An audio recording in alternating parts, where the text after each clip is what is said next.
I'm doing a tag video today and I cannot remember when I last did one of these.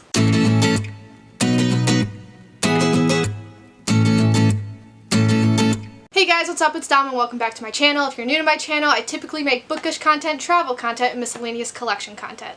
Today's video is going to be bookish content because we're doing the mid-year book freakout tag. So a lot of people have done this video already. I love this video. I think it's a very cool way to wrap up, do a mid-year wrap up and see where you stand in all your goals. But I've seen a lot of people do this video already, and I like to wait until late June, early July because that's the halfway mark for me. So here we are on June 24th at 3:17 a.m. What a time to be alive, and we're just gonna jump right into this. So I read a total of 22-ish books, I think. So my reading goal for the year was supposed to be 30 books because I was thinking I was gonna be too busy to read because with working at Disney World and all, and I don't need to constantly repeat what happened in that situation, but I've been home doing nothing since the whole COVID-19 started, since mid-March. It's currently the end of June, so here we are. I've had time to read. I'm 10 books ahead of schedule, so I'm probably going to surpass 30 books this year, which is fine by me, but at the same time I'm like, wow, if I had only known I could have made that goal higher. So we're going to jump right into it. Got my laptop here. So question 1 is the best book you've read so far in 2020, and that's going to be my reread. I am rereading the Hunger Games trilogy in order to prepare for the new book, and I'm almost done with Catching Fire, so therefore the only book I've actually completed was the Hunger Games itself.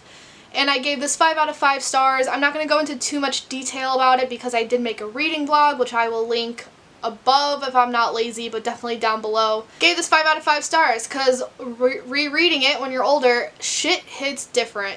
This book, it was always creepy. The idea of it was always creepy to me. It's supposed to make you uncomfortable. It's even more uncomfortable now, seeing how certain aspects of this book are actually more realistic than I thought they were when I initially read it as a teenager. Creeped me the fuck out. Catching Fire is even better than this book.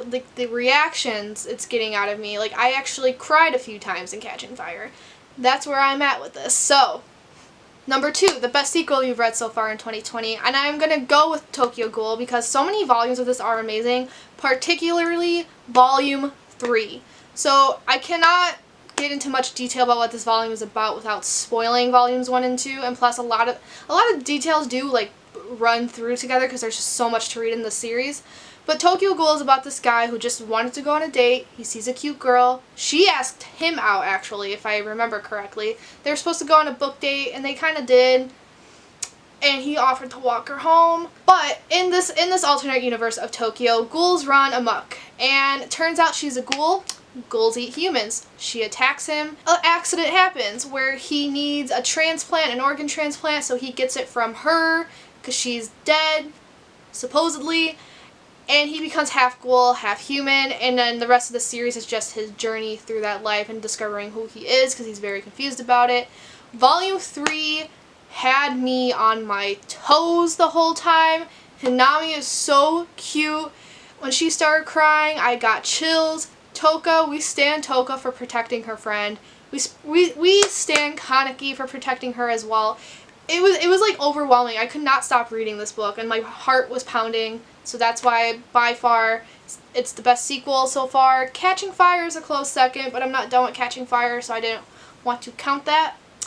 But just keep that in mind. Number 3 is a new release you haven't read yet, but want to, and once again, I'm going to bring up this book. I keep bringing this up, and I will keep bringing it up until I finally read it. But it is The Ballads of Songbirds and Snakes by Suzanne, which is the prequel to The Hunger Games, and it's President Snow's story. But anyway, this book is huge compared to the others, I am now realizing. But yeah, I pre-ordered this and got it a week after it came out. That's when it finally came in, and it's just been sitting on my shelf, unread, and I want to read it. And I bet you it's going to pop up in my July TBR when it's been in the TBR since May. So I need to get this read. 4 is the most anticipated release of the second half of the year. I do not follow releases like that just because I am too lazy. So the only one I could think of is Midnight Sun by Stephenie Meyer, which is just Twilight in Edward's point of view. I remember reading the leaked version that got online and I enjoyed it at the time, but I was very young. I've mentioned a few times on this channel I have very conflicting emotions about Twilight, because honestly, in retrospect, if I were to read them now, I would not like it. But this was my shit when I was in 7th grade, alright? 7th grade ISAT testing, or standardized testing in general, whenever it came up, I would always finish early, and Twilight was the book series I got through during those times. So it's there. I was a huge Twihard. Alice and Jasper is where it's at. Team Edward or Team Jacob? For some reason I was Team Jacob as a kid. I'm like kind of low-key Team Edward now, just because the series, the way it's written, it makes more sense that she was going to pick Edward and not Jacob. But yeah, Midnight Sun, let's fucking go. Number 5 is the biggest disappointment of the year, and that was Goliath by Tom Gauld. So this is a graphic novel of Goliath the giant. David and Goliath basically is a David and Goliath retelling, and Goliath is a friendly giant just trying to mind his own business during the war, and then they have him go provoke the other side. And I was really looking forward to it because I think Bible retellings, you could do a lot with them. But then in the end I just gave this 2 stars, 2 or 2.5, I don't actually remember. Because it was kind of boring, and he didn't do much but just sit there. So you were seeing a lot of panels that were just pictures of him staring. There was nothing actually like going on. I don't know what I was particularly expecting, but just more than what we got, like more action, I guess. And it's really sad because I got this thinking, like seeing how cute it was, I was expecting to give it 5 out of 5 stars. And that just never happened. So question 6 is biggest surprise, and that will be I'll Give You the Sun by Jandy Nelson. I think this is a library book, so I don't own it. But this is about 2 twins whose lives are just, they used to be really close, and now they're separated because of a tragic accident. So it's in two point of views. When it's in the sister, what are their names? When it's in Jude's point of view, the sister, it's present day when they're both 16. When it's in Noah's point of view, it's in the past when they were 13. This is a coming of age. And the reason it was so shocking to me is just because I am not a huge fan of YA contemporary, and I could not figure out why. And it finally hit me a while ago. That's just because I don't relate to it anymore. So I just can't connect with the characters. But I still read it hoping there's just going to be that one that's going to blow me away. And because it's happened a few times. Like History Is All You Left Me by Adam Silvera. Love it. So if I completely ignored YA contemporary, I never would have known that because I never would have read it. That's how I feel about this one. I'm not like blown off my socks, but I gave it 4 out of 5 stars at least. I made a vlog about this too because I did a vlog about the first book I read in 2020, and I'll read that. So I'm not going to get into too much detail since I already talked about it in length, but you can check out that vlog. I was very emotional near the end there. Question 7 is favorite new author, so debut author or new to you. I'm going to go with Sui Ishida, who's the author of Tokyo Ghoul. Question 8 is newest fictional crust.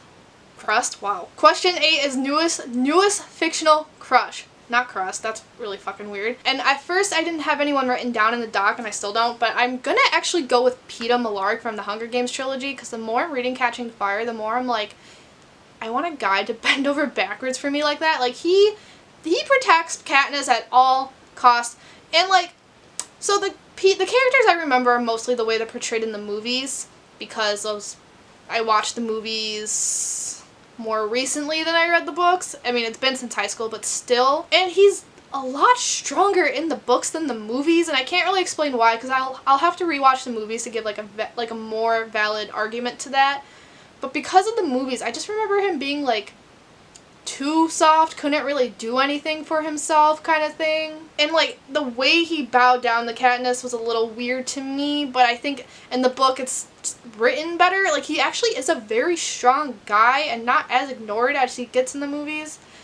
You know, and him like doing everything to protect Katniss is actually cute and not like fucking weird. None of that makes sense, but it's 3:30 in the morning, it's fine. Question whatever, because I lost count here. Newest favorite character, and I'm gonna go with Toka from Tokyo Ghoul. This bitch has the biggest crush on Kaneki. She has so many feelings for him, and I'm getting annoyed because she won't admit it to herself. I need her to admit it to herself. It's so obvious to me because like she was so upset when Kaneki left, and like when she found out he was back at the cafe, she bolted to him and she said some shit. She said some shit she regretted, and then there's a panel where she's like crying about it. She's like, is he actually gonna come back now? And like, girl, you have feelings for this guy. Go tell him because I ship it. I want it to sail. I don't know. She's just a badass. She's pretty cool. Question 10 is a book that made you cry. And I'm going to go with Here I Am by Jonathan Safran Foer. And this book, so before I get into why it made me cry, so this book is about a family just going through hardships, like the parents on the brink of divorce. The oldest son has his bar mitzvah coming up. And it's basically a it's like a coming of age story with Jewish motifs. And listen, this book I didn't find particularly great. It was good, but it was not great. But when I read that last line and closed the book, did I sob? Yes. I sobbed in a way I have never sobbed for a book before. When I cry at books, I'm either tearing up, very, very rarely will I have tears streaming down my face. But I don't know what happened. Literally, I'm sitting there like this with a dry eye, and then as soon as I did this, I sobbed. Like I was gasping, I was wiping tears from my eyes. I don't know, maybe it was maybe the time of night it was, because I finished it at 2 in the morning. It could have been like the point of my life I was at, because I was about to leave for Disney, and at the time I thought I was permanently moving to Orlando for the time being, so like my life was just, I was taking a step in my life that was kind of overwhelming, so I might have been overwhelming by that. There were things talked about in this book that related to me that were, like, they hit too close to home, so it could have been that. I mentioned in my wrap-up, some wrap-up, I don't remember which one, but I mentioned that the dialogue in this book was so realistic that I felt like I was intruding on their conversation. I don't know, I ugly sobbed at the end of this book. I can't pinpoint why, but wow. So question 11 is a book that made you happy, and I'm going to go with Legendary Ireland, The Myth and Legends of Ireland by Etnie Massey. So this is just a book where she'll take certain places of Ireland, because if you go to Ireland, you will learn that like every spot, like every rock, every hedge has a myth and legend behind it. And that's what she talks about. Like, I mean, she talks about Giant's Causeway and like what created that causeway. She talks about the goddesses, the stories of the goddesses of the Celtic, or goddesses and gods of the Celtic religion. And it's just what I wanted. When I went to Ireland, I was like, I want to learn more about their legends, and this just gave me what I wanted, and it made me want to travel again. I always want to travel, but it made me want to travel even more because we're stuck inside. 12 is the most beautiful book you bought so far this year. We're going to mention another book. We're going to mention a book I already mentioned earlier, because I technically only bought one book this year, and that was The Ballads of Songbirds and Snakes by Suzanne Collins. So the one book I bought, I guess, is the one book I'm going to go with in this. And the last question is, what books do I still need to read by the end of the year? So, one of them is going to be the Lord of the Rings trilogy. I wanted to read these. I've owned these books for 2 years now, and they've been sitting on my shelf for 2 years. And I read The Hobbit to get ready for it, and that was supposed to be the start of my Lord of the Rings read. But the language of The Hobbit was just so draining. I needed a break from it. So I don't actually know when I'll get to this, but one day I will. This one will be a reread. The other two will be like first time reads for me. But the language is just so dense that I'm not looking forward to it, but I want these books read. The other book is my big book of the year, and it's It by Stephen King. Usually I read my big books of the year in the summer, but because this is horror, I'm going to wait till October to read this because it's more of a Halloween read. And I also need to finish the last 2 volumes of Tokyo Ghoul. And then I'm either going to start the sequel series, because I just found out that exists, and my friend said my ship sails. She could be lying to me though, I don't know. And then my other friends are trying to get me into Demon Slayer, because I just finished watching season 1 of that anime, and that's all that's out right now, and then the movie comes out in October. And I'm excited for the movie. My friend's like, you'll know what happens if you just read the mangas. I don't know, that's a lot to read, so we'll see.